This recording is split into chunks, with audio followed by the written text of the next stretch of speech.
هی گایز، چطورید بچه؟ به اولین ویدیو یوتیوب من خوش اومدید.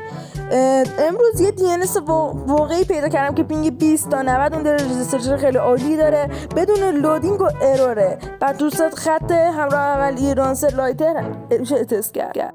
سلام رفقا، چطورید؟ خوش اومد به اولین ویدیو یوتیوب من. بچه امروز دو تا کد DNS محشر میخوام بهتون معرفی کنم که نوسان پینگی داره اما ریجستر تیر خیلی خوبی داره و پینگ خودم میتونید این پایین ببینید چه پینگ نوسانش هم یه ذره زیاده اما ریجستر خیلی خوبی داره. بعدن من خودم هم تستش کردم که چیز خاصی نداره، اصلا مشکلی نداره، قطع و وصل نداره و ممنون میشم اگه چنل منو ساب کنی و اون زنگوله بغلش هم بزنی و لایک کنی. ممنون، یه حمایتی همیشه از ما.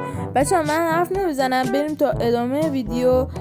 فقط بچه‌ها یه چیز که یادم رفت بهتون بگم، کد DNS تو همین ویدیوه و اگه تا آخر نگاه کنید دوتاشون رو میتونید بردارید و ممنون میشم اگه لایک کنید. خیلی ممنون میشم، حمایت کردی از ما و مرامتون رو میرسونه.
Huh?